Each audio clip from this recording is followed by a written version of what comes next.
The following program presents principles designed to promote good health. It should not take the place of personal professional care. Viewers should always consult their qualified health practitioner before considering alternative treatment.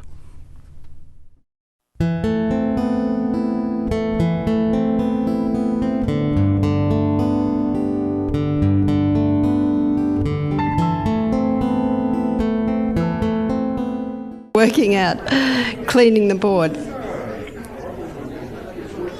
And we've got something behind here that's the most effective. It's called soap and water. So we're going to begin looking, or continue I should say, looking at some of the causes. And what I'd like to write down here is some of the causes of diabetes. And wheat and sugar are big contributing factors. Another contributing factor is dairy. And in the book, The China Study, Dr. Colin Campbell, he explains this one.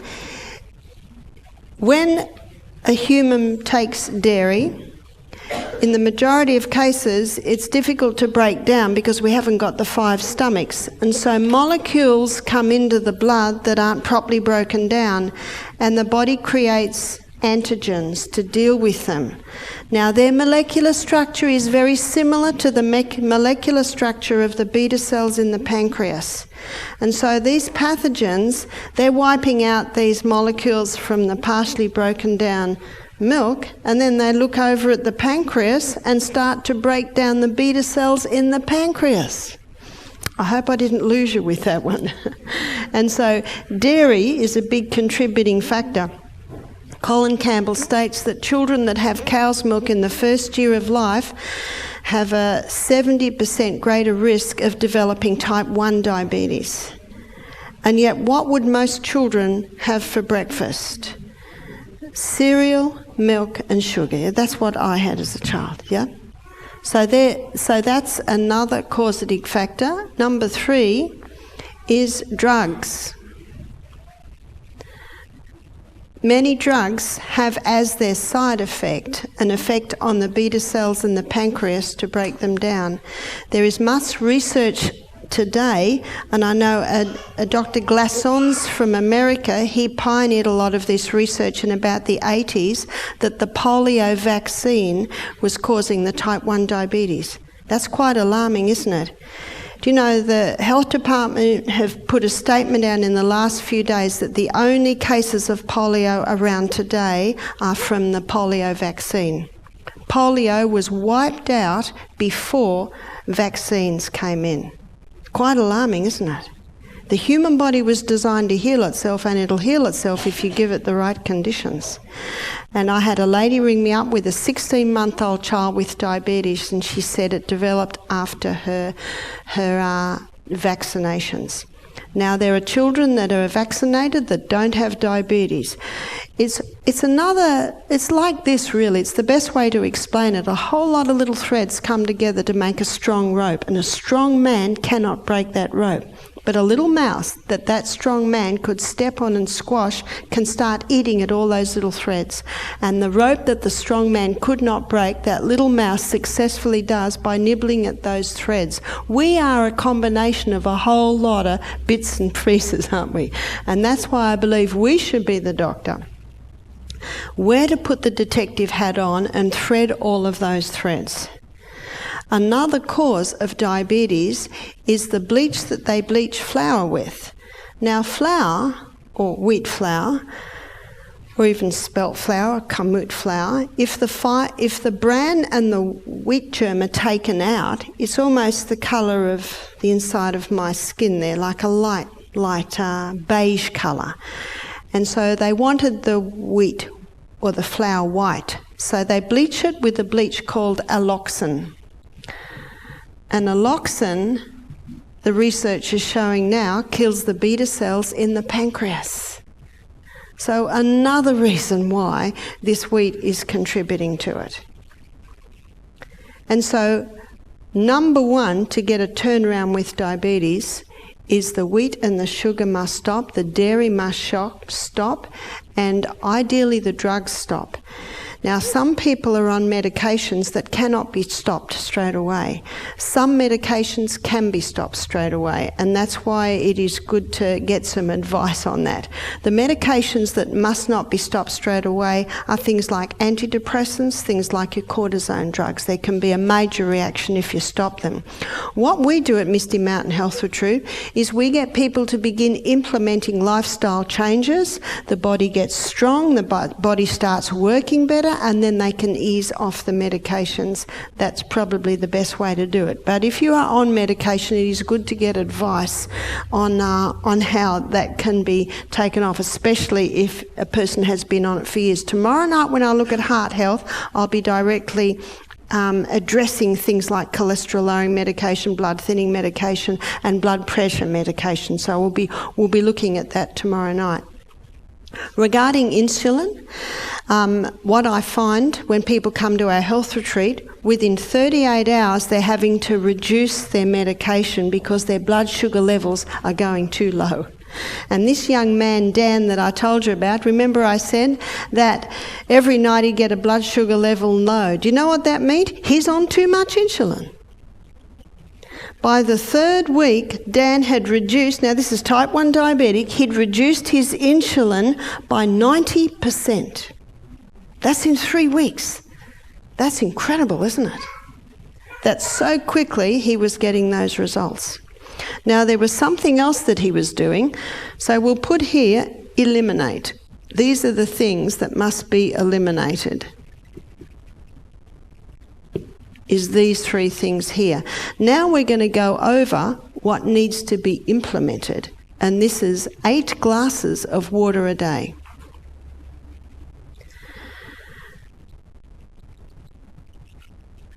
Now, some people look at that and feel overwhelmed. In this weather it's not hard though, is it? But in the middle of winter, it's a little bit harder. Now the best way to get that water in is little by little by little. One lady said, I can't drink water, it makes me feel sick. I can't drink water, it bloats me. And then I found out she would drink 500 mils all at once. Now if I have a plant that's a bit dry and I put 500 mils all in at once, what happens? Where does the water go? It all runs down the bottom. But if I come to that dry plant and put a little bit in, and then a bit later a little bit more, I can get 500 mils into that plant without any overflow. So little by little by little. I find it difficult to drink a whole lot of water at once, but I've just got my water bottle always by me. I sip here, I have a little bit more there, I have a little bit more there. I just have it always by me. And you'll be amazed how much water you can get into your body. Have it in the car, have it at the desk, have it in the kitchen, have it out in the garden. Just have it always there, a couple of sips at a time. And there is one way that you can get that water into the cell so that you're not visiting the little house all the time, so that the feet don't swell. I mentioned in that question about the edema, and I'll look at it a little bit more tomorrow. We need to take the whole salt. Now whole salt, and I'll be looking at this in detail tomorrow night, whole salt is unrefined sea salt, and there's a couple of ways we get it in Australia. One is Himalayan salt and another is Celtic salt. And Celtic salt is one of my favourites because it has 3 magnesiums in it. And the Celtic salt has 82 minerals. Himalayan salt is very similar. Himalayan salt is certainly better than the refined salt. You know, the refined salt has 2 minerals. And there's a verse in the Bible that talks about the salt. It's Matthew 5:13. It's Jesus speaking. He says, "Ye are the salt of the earth. If the salt hath lost its savour, wherewith shall it be salted? It is henceforth good for nothing but to be cast out and trodden under foot of men." Just think of that when you look at that table salt. Henceforth good for nothing but to be cast out and trodden under foot of men. We use it a little bit at our health retreat for the leeches. Put it on the leech, it gets off. No, we don't have many leeches, only when we have a lot of rain. Good for nothing but the leech. You see, as I'll show you tomorrow night, because it's so imbalanced, it causes this big imbalance in the body. Now, Celtic salt has 3 magnesium, and magnesium pulls the water inside the cell. Remember the CBD? The CBD is where we need that water, and the magnesium pulls it inside the cell. So how do we take the salt?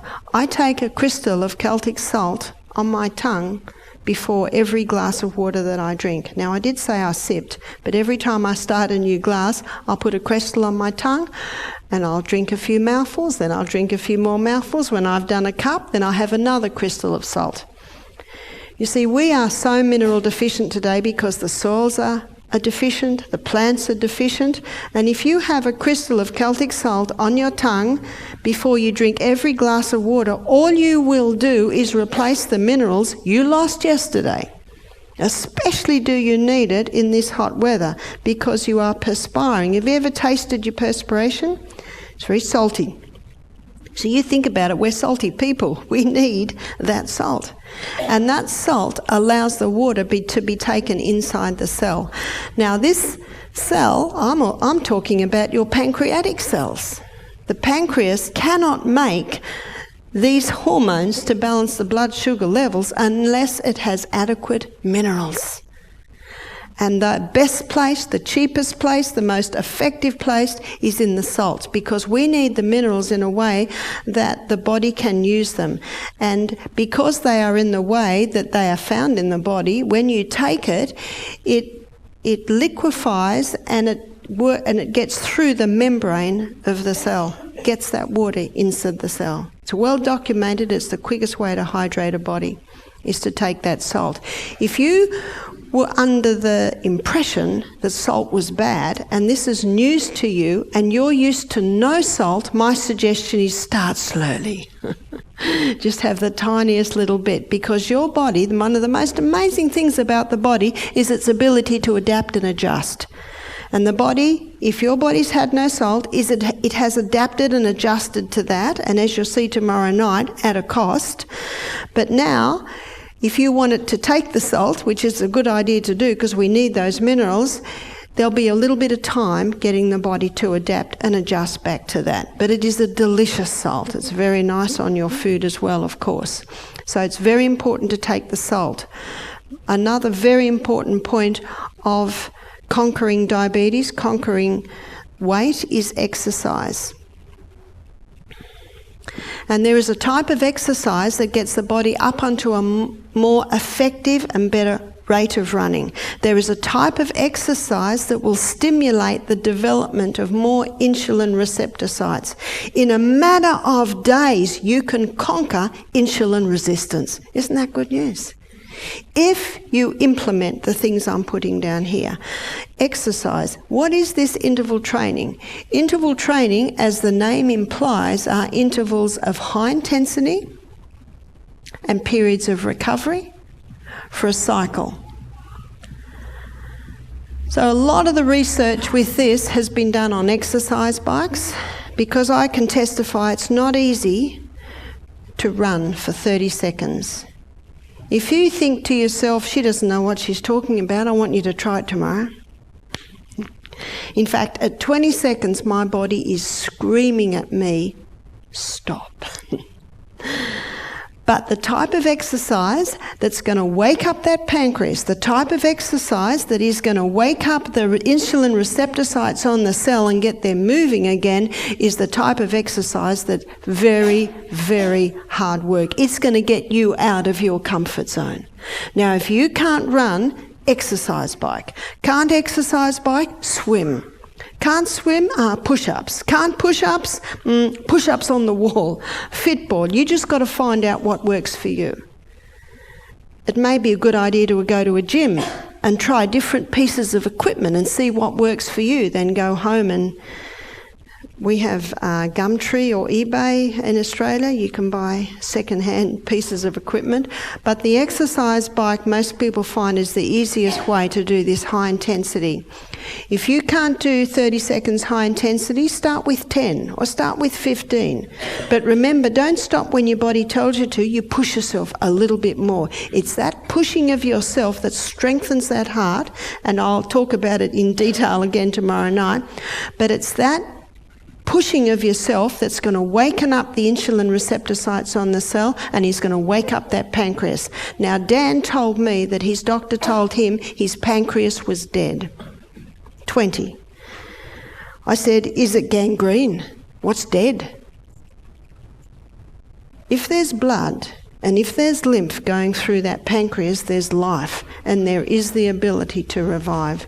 The fact that he dropped his insulin by 90% by the 3rd week is an indication of what's starting to work.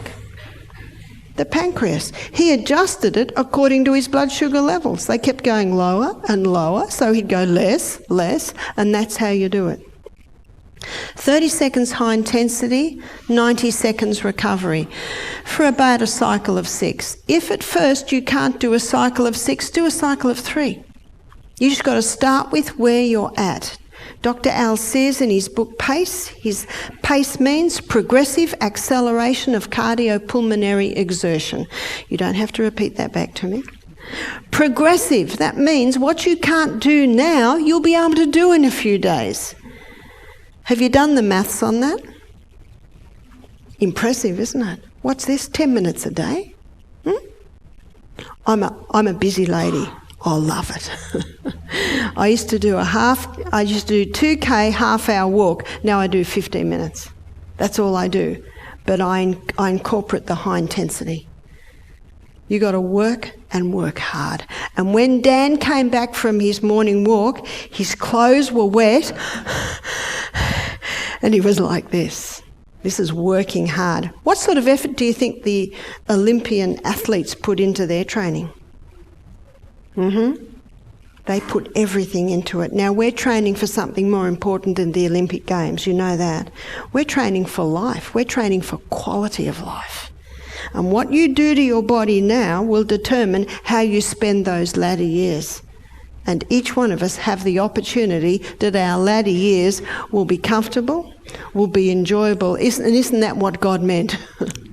God never ever designed for people to suffer for the last 20 years of their life and then pass away. And to the point where the passing of the way is a great blessing because they are in so much suffering. He never meant for people to be on huge amounts of medication in the latter years of their life. No. And as I'll show you on Saturday morning, God never meant the brain to deteriorate. Brains and bodies are deteriorating far too young.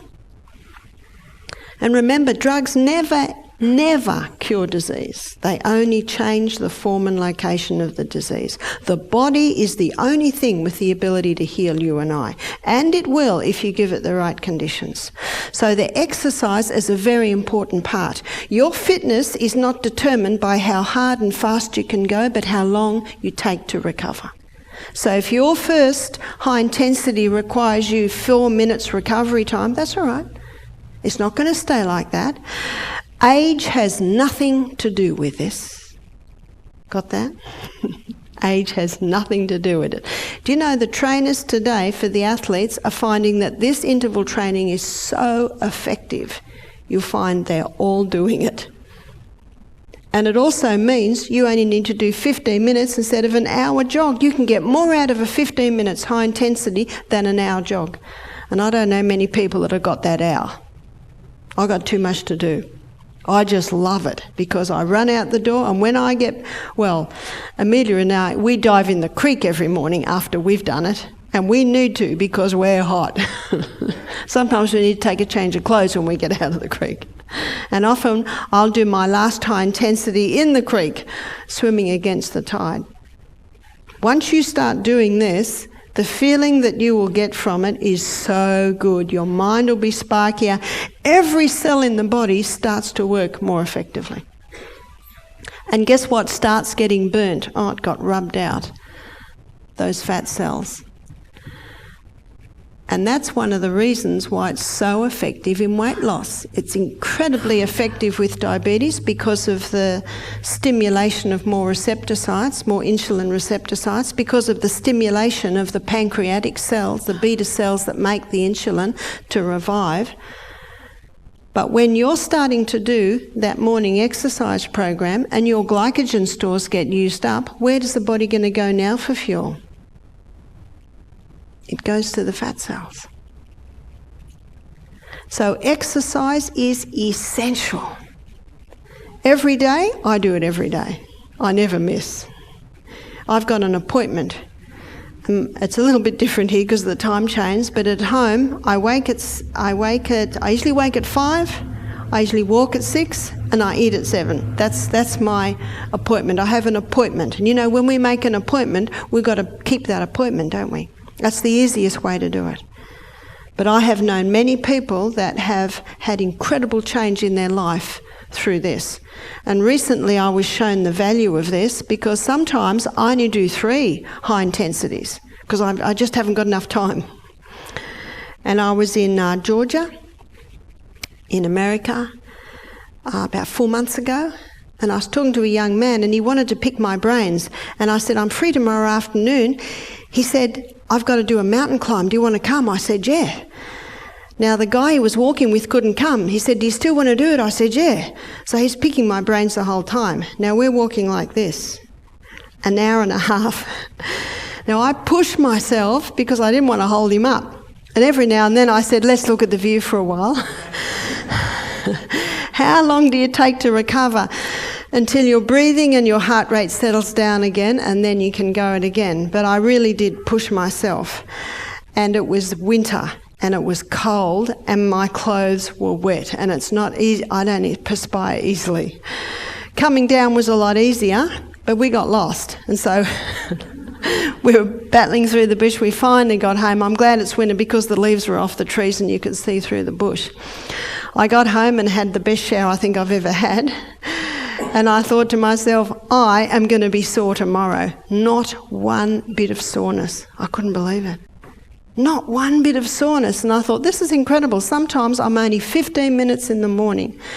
And yet that sort of training gets the body up onto a far more efficient and effective rate of running.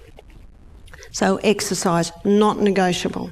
Again, if you're not fit and you find it difficult, just do what you can, but push yourself a little bit more every day. Your heart will get stronger, your lungs will start working better, and when your lungs work better, what are you going to get more of? Oxygen. The Framingham Heart Study, very famous study, it's been done over 30 years, 25,000 people, so it's often quoted. It found that by the age of 50, people had lost 40% lung capacity. That's a bit scary. By the age of 80, 60% lung capacity has been lost. So 40% lung capacity is lost. Does that mean 40% of the cells can't get down to here? They can only run up here? How much energy is that going to give you? So what can you do to prevent lung capacity loss? Interval training. What can you do to regain it? Interval training. How many people from about sadly 40 up get scared when their body goes, you gotta do that. That's how you retain it. And that's how you also retain your abdominal breathing. Abdominal breathing gets more oxygen into the cells. And as you can see, that's all we need, more oxygen. It's the most vital element needed for life. You just got to move. You've got to move fast. You've got to push yourself till you think you're dying. Did you hear that? Number 7, early nights. Early nights? What's this got to do with diabetes? Between the hours of 10 p.m. and 3 a.m., there are hormones released in our body that are responsible for rest and rejuvenation. So if you're looking at conquering your diabetes, you've got to go to bed early so that those hormones can be released and do their repair on your pancreas. In the winter time, it's between 10 p.m. and 2 a.m. So very important to do that. Many people are going to bed late because of the screens. And when your eyes are on screens in these hours, that totally blocks your rest and rejuvenate nighttime hormones. It also increases learning capacity, also increases mood in the body. In my DVDs, I go into a little bit more detail on that one. But that's why early nights are important for any sort of repair and healing in the human body. Number 8. What I'd like to do now is I'd like to give you the sort of food to be eating to bring about repair in the human body. So this is a high fibre diet. So a high fibre diet, remember this, vegetables are high in fibre, high in minerals, low in sugars. And minerals are your healer, whereas fruit are high in fibre, high in sugars, low in minerals. So for a diabetic, for someone wanting to conquer weight in the body, they need to go more vegetables, less fruit. And ideally, low GI. So in here we put all your low GIs. So low GI fruits, there's fibre. Vegetables. One lady said, "Isn't carrot high?" I said, "You'd have to eat a truckload of carrots to get your blood sugar high." And all your plant-based food, so all your nuts, all your legumes, they're all high fibre, and all your whole grains. Now let me give you a list of grains that are the best grains. Your wholemeal rice, millet, and quinoa, spelt quinoa, buckwheat. There are so many grains that we can pursue. Be very cautious of gluten-free cakes, gluten-free breads, because they can have very high glycemic grains in them, and they're often loaded with sugar. So they're your best grains. Generous amounts of protein. So the best protein is found in your legumes. Let me give you a little tip with legumes. Most people don't know this. Let me tell you how I did the black-eyed beans for lunch today. I had them cooking in one pot. In the other pot, I had the tomato and the onion and the ginger and the garlic and the kale and the zucchini. And when the black-eyed beans were soft, I rinsed them and rinsed them and rinsed them and rinsed them. Did everyone get that? I'm washing away the dirty water. It is that water that causes most of the problems that people experience if they eat legumes. And when I've washed all the dirty water away, then I put my legumes in with my flavourings. For breakfast this morning, I had little dark blue lentils. They were cooking while I was running up and down hills. When I came back, I rinsed them again and again. The pot they were in had this scum around the edge. In fact, I scrubbed the pot clean, rinsed the lentils, put the lentils back in the pot, put oil, thyme and salt with it, and some parsley. Ladies, was it delicious? Delicious. It doesn't need much. And I'm climbing hills in the morning. I haven't got time to be cooking fancy things in the morning. So your legumes, most people don't realise that. My husband had a problem with lentils when we first married. So what I started to do, they were well rinsed, I just give him a little bit, a teaspoon. A couple of days later, 2 teaspoons, until eventually he can handle lentils quite well now. What about tofu? If you can get non-GMO, organically grown tofu, it's safe. Nuts and seeds. I think everyone should have about 8 to 10 nuts every meal. That's not hard, is it? Most people don't do it and then buy a packet of cashews and eat the whole lot, yeah? Just have a few every meal. It's a delicious ending to a meal. And healthy fats. And as I mentioned before, the healthy fats come from your nuts, your seeds, your avocados. And also, history shows us that the two oils that have been used for centuries, and the people that use these oils experienced incredible health, is the coconut oil and the olive oil.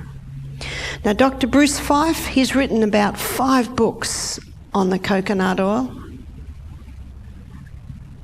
Incredible information in those books. I think that man should be getting a Nobel Prize for the work he's done on coconut oil. Some say, but it's a saturated fat. Some say, but it'll give you heart disease. There is no proof of that. There is no proof of all of that. And you look at the island people. When Captain Cook arrived, he was confronted with the most magnificent specimens of humanity he had ever seen.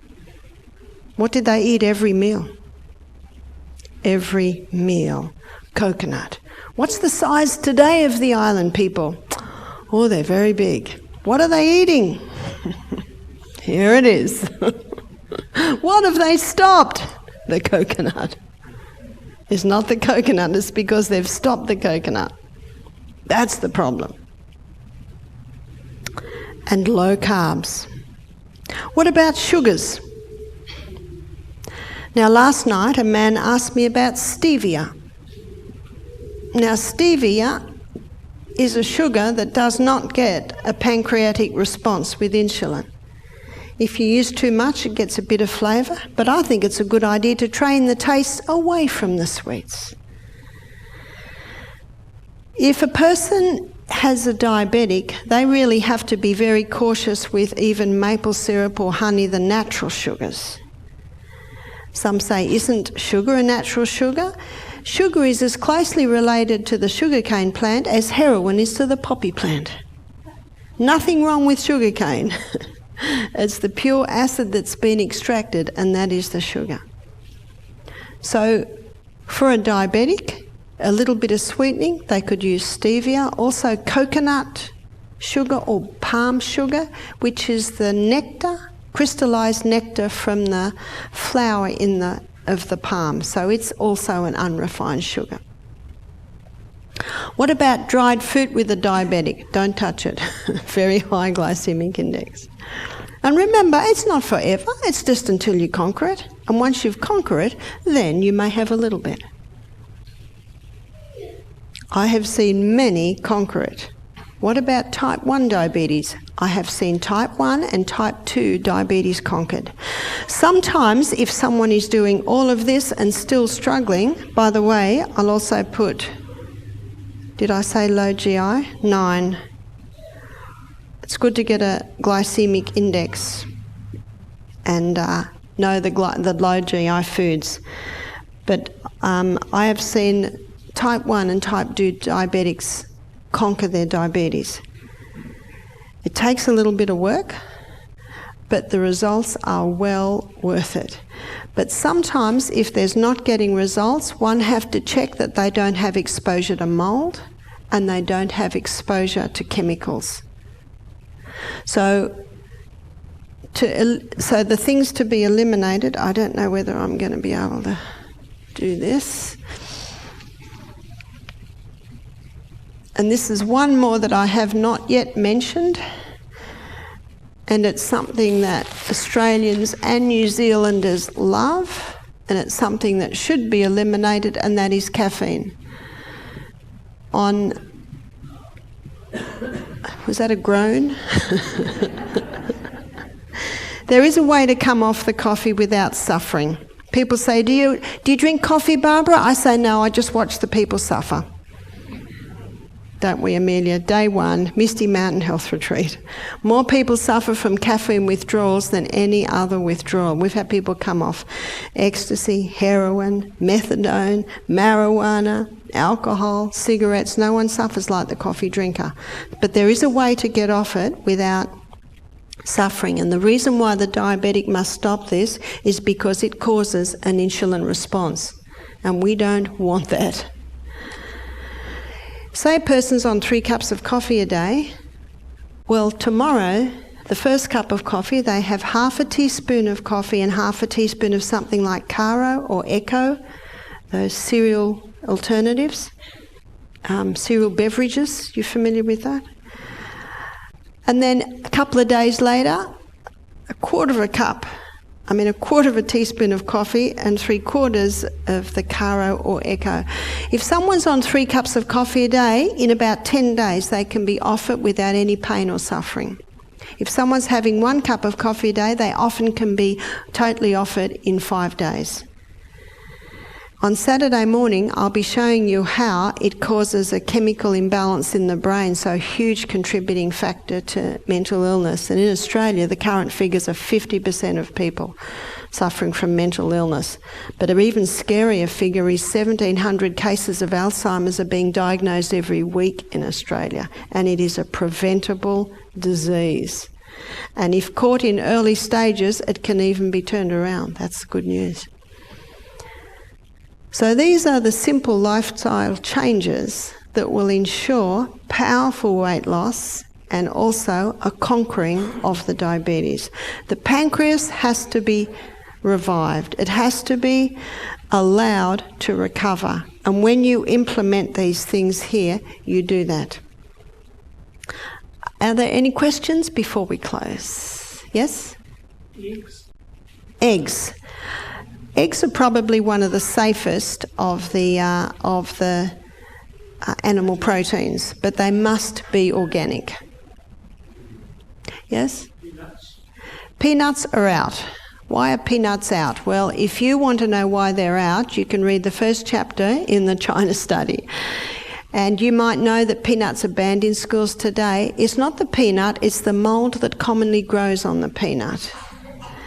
And that mould is aspergillus, and it gives off a mould waste called aflatoxin, which is the most carcinogenic substance on the planet.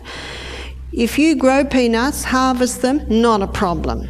The problem arises in the storage. Now, if you're feeling very sad right now because you love peanut butter, try macadamia butter, try cashew butter, and I think you'll find that they are just as nice, and yet they don't have the problem of the mould. There was one more question there.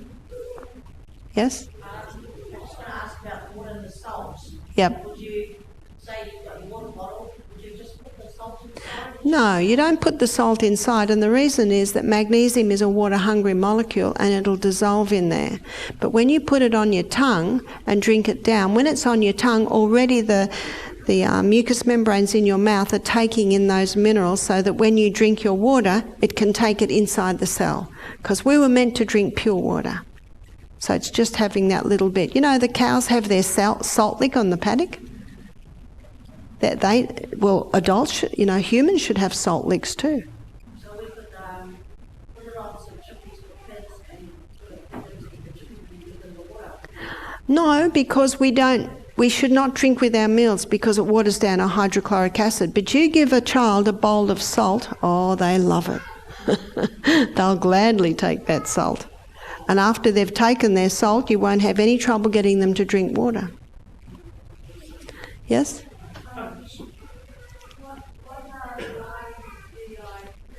You will need to go, you can go to the web and get a glycemic index chart.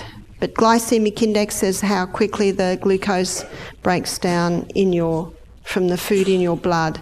And I think I mentioned earlier your berries, they're probably the lowest. And you had another question?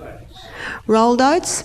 Rolled oats are a grain, and rolled oats can be great, but if someone's got a gluten intolerance, the oats may not work well. So you try the oats.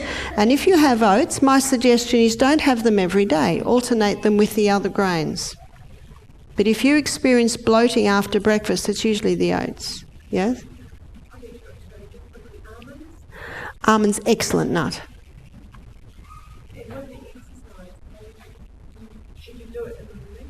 With exercise, should you do it in the morning? It's the best time, because you will reap the benefits all day long if you do it in the morning. But some people that get up very early for work, they might do it at lunchtime or after work.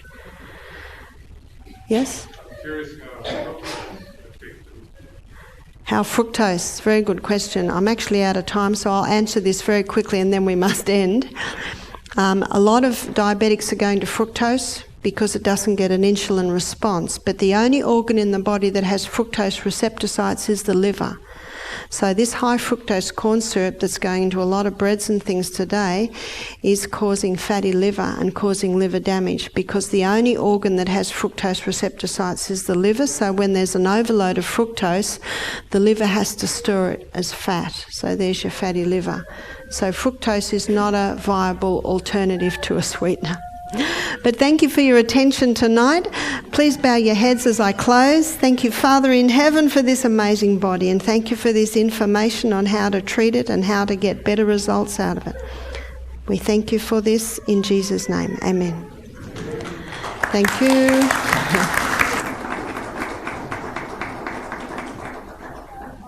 Just seeing you tomorrow night. If you've got a heart, you need to be here tomorrow night.